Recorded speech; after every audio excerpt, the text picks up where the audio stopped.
কোনো মেয়েদের শরীরে যদি এই 4টি চিহ্ন থাকে বা এই 4টি গুণ থাকে তাহলে ওই মেয়ে ভাগ্যবতী। আর ওই মেয়ের সংসারে সুখ শান্তি বরকত সমস্ত কিছু আসবে, আর তার স্বামীও তাকে বেশি মহাব্বত করবে। যদি 4টি চিহ্ন তার ভেতরে দেখা যায়, তার শরীরের ভেতরে দেখা যায়, তার গুণ যদি 4টি থাকে, তাহলে সে ভাগ্যবতী স্ত্রী হিসাবে গণ্য হবে। বাজি আমার বন্ধুগণ, আপনার আমার নবী বিশ্ব নবী মুহাম্মদ রাসূলুল্লাহ সাল্লাল্লাহু আলাইহি ওয়াসাল্লাম হাদিস শরীফের ভেতরে জানায়া দেয়, নারীদেরকে আমার আল্লাহ রব্বুল আলামিন বানাইয়া দুনিয়ার বুকে পাঠিয়ে দিছে।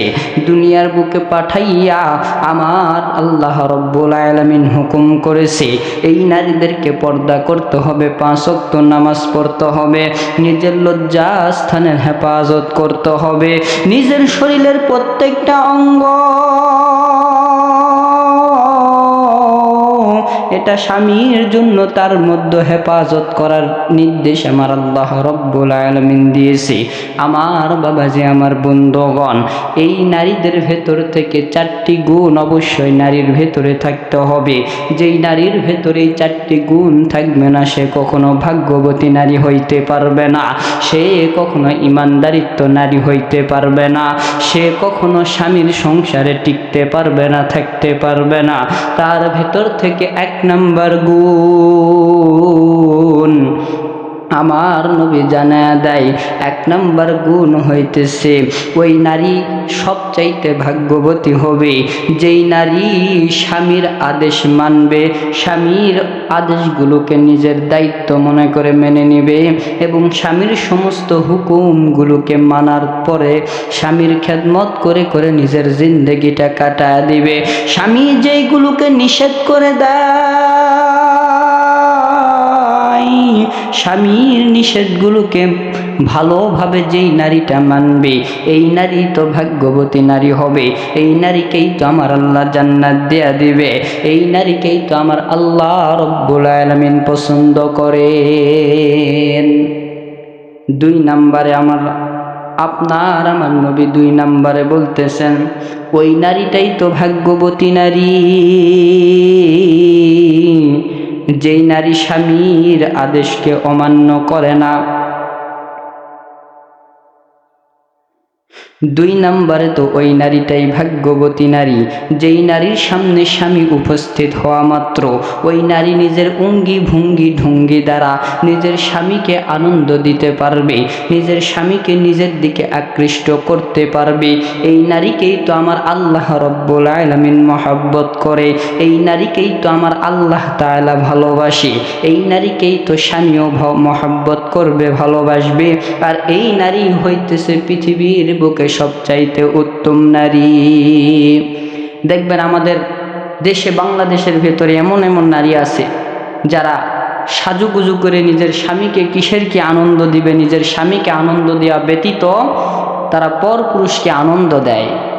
দেখবেন সাজুগুজু করে রাস্তায় বাহির হয়ে রিক্সা চালককে দেখাবে, এরপরে দোকানদারকে দেখাবে, এরপরে দেখবেন রাস্তাঘাটে সুন্দর করে সাজুগুজু করে রাস্তাঘাটে ঘুরে বেড়াইবে। আর স্বামীর সামনে আসলেই দেখবেন নোংরা নোংরা কাপড় পরিধান করে আসে, শরীরের ভেতরে দুর্গন্ধ বাহির হইতেছে। স্বামী যেন স্ত্রীকে দেখে ওই স্ত্রীর সামনে থেকে স্বামী যেন সরে যায়, এরকম অবস্থায় স্ত্রীরা বাড়িতে থাকে।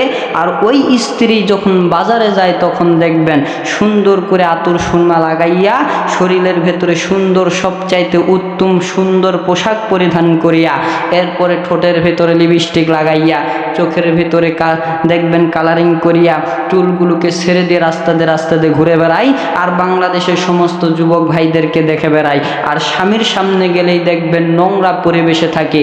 এই নারীকে আমার আল্লাহ তাআলা মহব্বত করে না, ভালোবাসে না। এই নারীর উপরে বিশ্বনবী বলেছেন আল্লাহ তাআলার লানত, আল্লাহ তাআলার গজব এই নারীর উপরে পড়বে।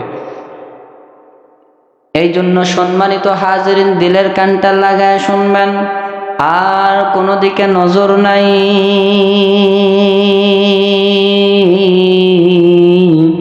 আপনার আপনার আমার সংসারের ভেতরে যদি শান্তি আনতে চাই, আল্লাহ রব্বুল আলামিনের মহব্বত যদি পাইতে চাই, তাহলে আমার বাবাজি, আমার বন্ধুগণ, তাহলে এই দুইটা গুণের ভেতরে দুইটা গুণই আপনার ভেতরে থাকা লাগবে।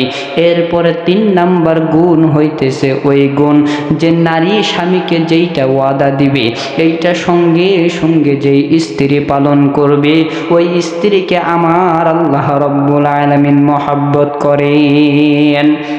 দেখবেন অনেক স্ত্রীরা আছে, স্বামীকে ওয়াদা দিলে ওয়াদা ভঙ্গ করে, স্বামীকে ওয়াদা দিলে ওয়াদা রাখে না, স্বামীর ওয়াদার খেলাফ করে, স্বামীর কথা মানতে চায় না।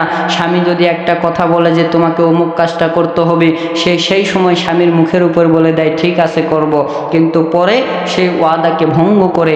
এরকম স্ত্রীকে আমার আল্লাহ তাআলা মহব্বত করে না, আমার আল্লাহ তাআলা এরকম স্ত্রীকে ভালোবাসেন না। আমার আল্লাহ রব্বুল আলামিন এরকম স্ত্রীর উপরে লানত বলেছেন। এই জন্য কখনোই এই কাজগুলো করা যাবে না। এরপরে 4 নাম্বার বলেছেন বিশ্বনবী রাসূল সাল্লাল্লাহু আলাইহি সাল্লাম, হাদিস শরীফের ভিতরে 4 নাম্বার গুণের কথা বলেছেন যে স্বামী না থাকা অবস্থায় যেই স্ত্রী নিজের স্বামীর মালকে হেফাজত করবে, নিজের স্বামীর সংসারকে হেফাজত করবে এবং স্বামী উপস্থিত না থাকা অবস্থায় নিজের লজ্জাস্থানের হেফাজত করবে, নিজের শরীরের হেফাজত করবে, ওই নারীকে আমার আল্লাহ রব্বুল আলামিন সবচাইতে বেশি মহব্বত করে, সবচাইতে বেশি ভালোবাসে। সম্মানিত হাজিরিন, এই 4টা গুণ আপনার আমার স্ত্রীর ভেতরে থাকা লাগবে, আপনার আমার মেয়ের ভেতরে থাকতে হবে। যদি এই 4টি গুণ না থাকে, তাহলে আল্লাহ আপনার আমার স্ত্রীকে মহব্বত করবে না, ভালোবাসবে না, আপনার আমার কন্যাকে ভালোবাসবে না। আর আল্লাহর ভালোবাসা যার ভেতরে নাই, সে কখনো সুখে শান্তিতে থাকতে পারে না। এই জন্য এই 4টা গুণ, 4টা চিহ্ন প্রত্যেকটা স্ত্রীর ভেতরে থাকতে হবে। আল্লাহ রব্বুল আলামিন তো রাসূল সাল্লাল্লাহু আলাইহি সাল্লামকে বলেছেন, নবী গো, আপনি আপনার উম্মতরে জানায়া দেন স্বামীর মর্যাদা কীরকম। যদি প্রত্যেকটা স্ত্রীরা বুঝতো, তাহলে প্রত্যেকটা স্বামীর পায়ের তালুতে যে ময়লা মাটি লেগে থাকে, এটা নিজের গাল দ্বারা প্রত্যেকটা স্ত্রী পরিষ্কার করে দিত। সুবহানাল্লাহ, এরকম স্বামীর মর্যাদা বিশ্বনবী বলেছে। সেই স্বামীর হুকুমকে অমান্য করা যাবে না। সম্মানিত হাজিরিন, আমরা সকলেই এই 4টি গুণের অধিকারী হব। আমরা এখান থেকে যাই আমাদের মা বোনদেরকে এই 4টি গুণ